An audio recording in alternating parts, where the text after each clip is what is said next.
Hello everybody, my name's Erica and welcome to my channel, Ginger Books.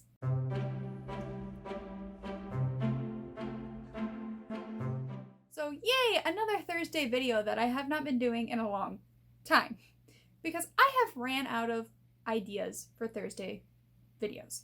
So if you have any suggestions, please put them down in the comments below and I will read through them because your girl needs ideas, inspiration, and needs help.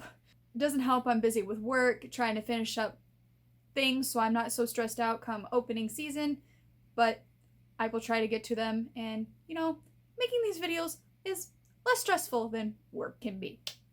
And I do apologize for this video. I just took a shower because I wanted to look clean for you guys because I have been working from home and totally been working in pajamas and just not caring. So this video today is my update for you guys on my read-through of the Shadowhunter Chronicles by Cassandra Clare. So let's get into it. So I've been reading these books in publishing order, which was kind of recommended to me by majority of the internet. So I figured to freshen it up, I would try the publishing order. So the first book I read was City of Bones. I have already done a review of this and why I love this book and how it kind of got me back into the Shadowhunter Chronicles. So I'm not going to go too much into it. The City of Bones is pretty much the first book in the Mortal Instruments series, which is like the OG series of the Hunter Chronicles and the very first book that Cassandra Clare put out for the Shadowhunter Chronicles. And on the front is Jace. Isn't he cute? Anyways, so this pretty much follows, this whole series follows Clary Frey in her discovery of becoming a shadow hunter. She lives in modern day New York, and when she meets Jace, Alec, and Isabel Lightwood, her world turns upside down. And she finds out she is a shadow hunter, part of this race that has the blood of angels, descended from, and they help keep the worlds at order and have this beautiful world named Idris.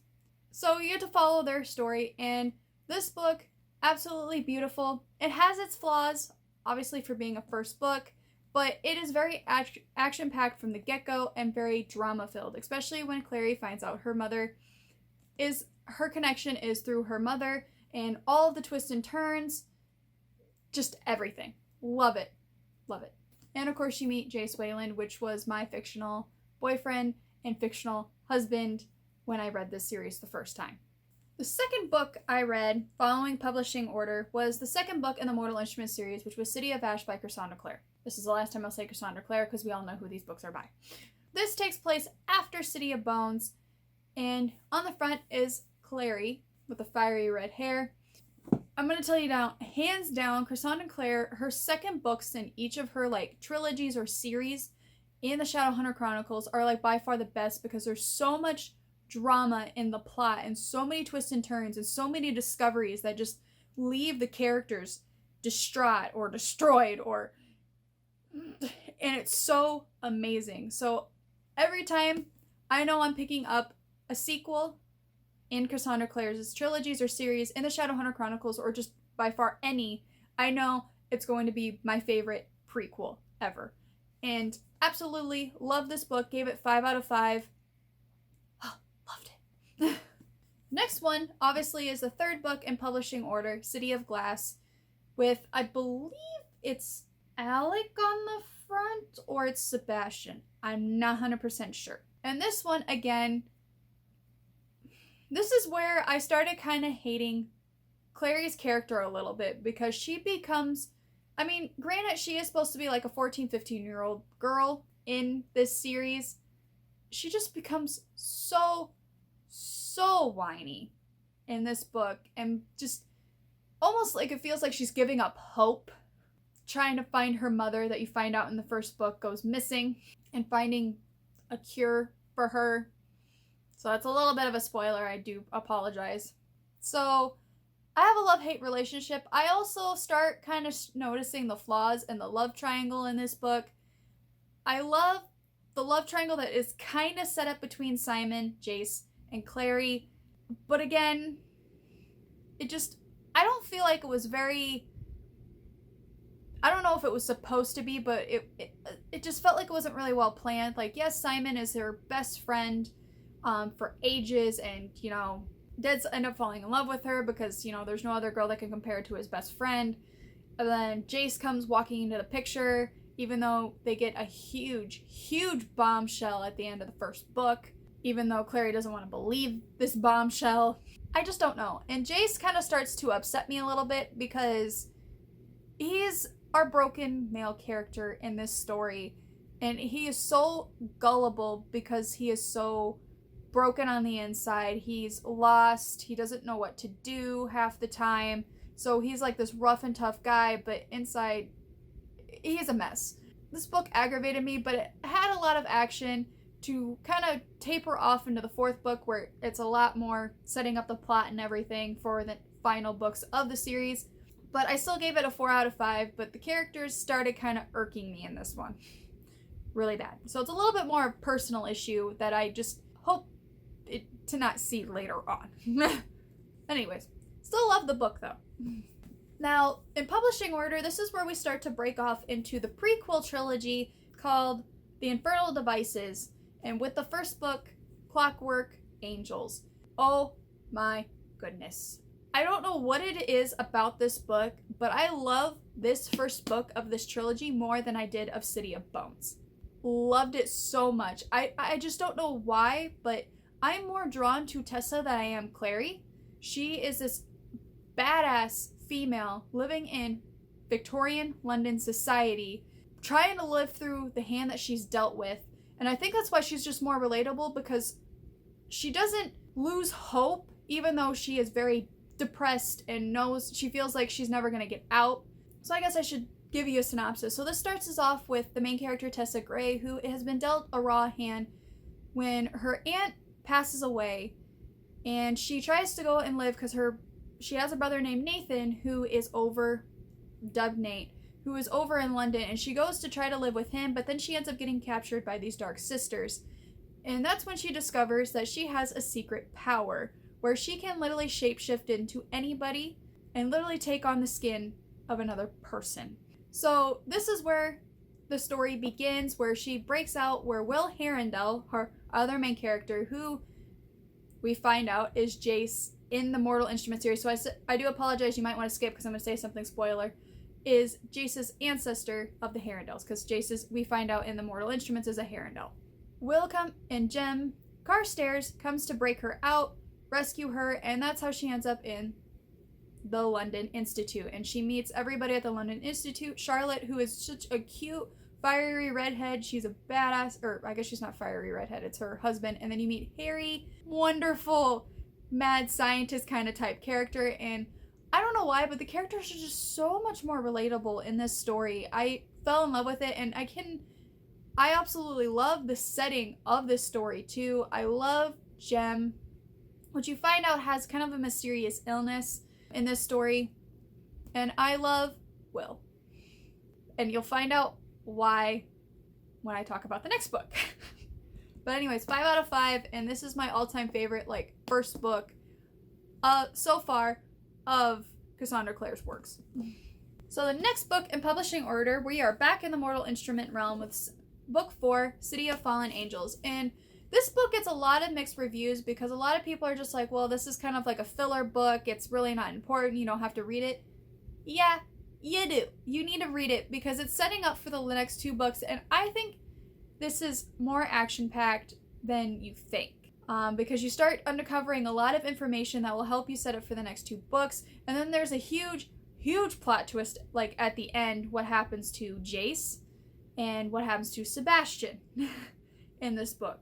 Because Sebastian was introduced, I believe, either at the end of the 2nd book or the 3rd book, and that is Clary's actual biological brother. So, you learn a lot of information in this book, and you definitely need to read it. So I don't know why my friend mentioned that I didn't need to read this when you do. Absolutely love this book. It was 5 out of 5 for me. And I forgot to mention that I have been listening to these books on audio, and I have been really, really enjoying them because it brings these characters more to life. I start kind of liking Clary a little bit more because she kind of starts growing up a little bit and just well, I can't just sit here and whine and say, woe is me. So I like her a little bit more in this. Jace, things kind of start going a little bit better for Jace until the big bombshell at the end that involves him and Sebastian and makes me just It makes me want to throw this book across the room. All of these books do because of Jace. His decision making, because he thinks he's such a broken character when all he has to do is just open his mouth and communicate. That's all he needs to do. Anyways, enough of my aggravations. Definitely need to read this. I loved it so much, and book includes a never before seen letter from Jace to Clary. So definitely loved reading that. So now the last book that I have completed, and I read this on audio and had me crying, bawling my eyes out, crying because of what happens to the two characters in this story. And I'm going to give some spoilers, so I do apologize. I'll let you know when I get to it. So I read the second book in the Infernal Devices, Clockwork Prince, and this dives more deep into the love triangle that is forming between Jem, Tessa, and Will. And this is what I would have loved this triangle to look like in the Mortal Instruments that Cassandra Clare didn't do. And I think she redeemed herself with this love triangle.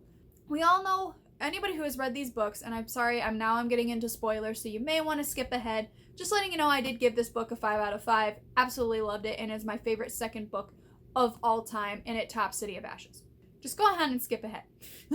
Tessa is starting to, pretty much get the hang of her powers in this book. They start unraveling, and they figure out who is the Magister, which is a human who is, I believe they figure out he's like a vampire or an immortal who has a grudge. And that's why he's creating these Clockwork Angels and these Clockwork Minions to attack the Shadowhunters, and he pretty much wants to take down the Shadowhunter race because of the wrong hand that was dealt to his family.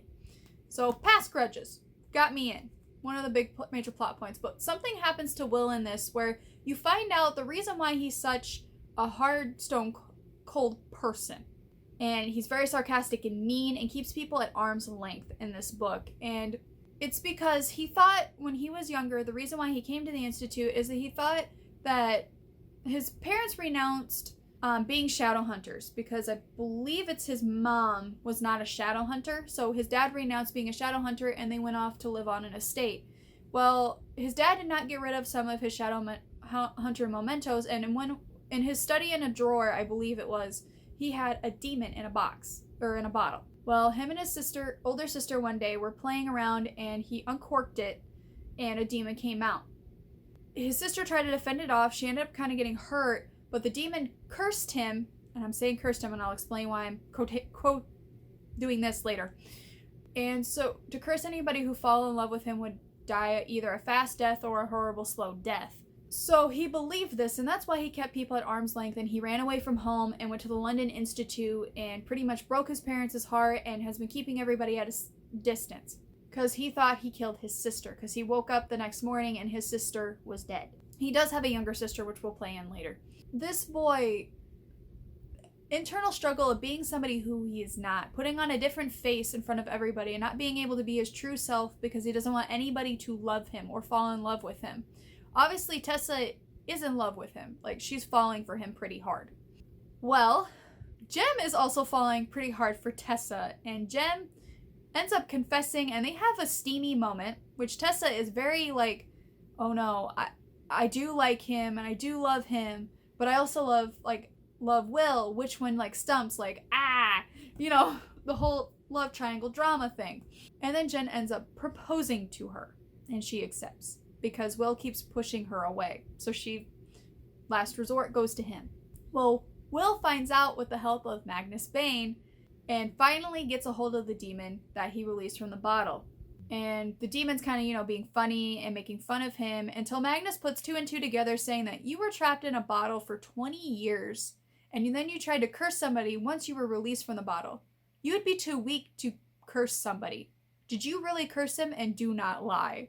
And then he finally admits that, no, I did not curse Will. And Will, literally, you watch his character shatter. You feel that moment where he shatters and breaks down. Knowing that for 5 to 10 years, he kept, I believe it's 5. 5 years kept people at a distance, was a complete asshole and not himself for nothing. I bawled. I was like so happy for him, but I was also so sad for him because now he's like, what do I do? How do I even go on from this?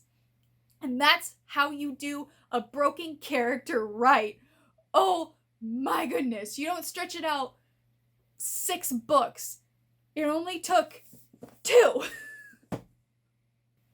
Cassandra Clare, you have outdone yourself. Thank you. But the sad part is that had me bawling again is that he is madly in love with Tessa, and he finally gets the chance to go and tell her his true feelings for her, which stay in mind that when they finally get like in a room together, she does blurt out that Jem had proposed to her and she accepted, but he did not care. He still told her, hoping that it would change her mind, knowing that there has to be an ounce that she loves him back, which she does. She's just confused now. To say that, I'm sorry, but I can't do that to Jem, especially we don't know how long he has to live because of his like disease and his addiction to opium that's been helping this disease. And that's when you see Will like break down more, even though he knows deep down he would never do that to somebody that literally is that's his parabatai. It's his blood brother. I'm gonna cry again.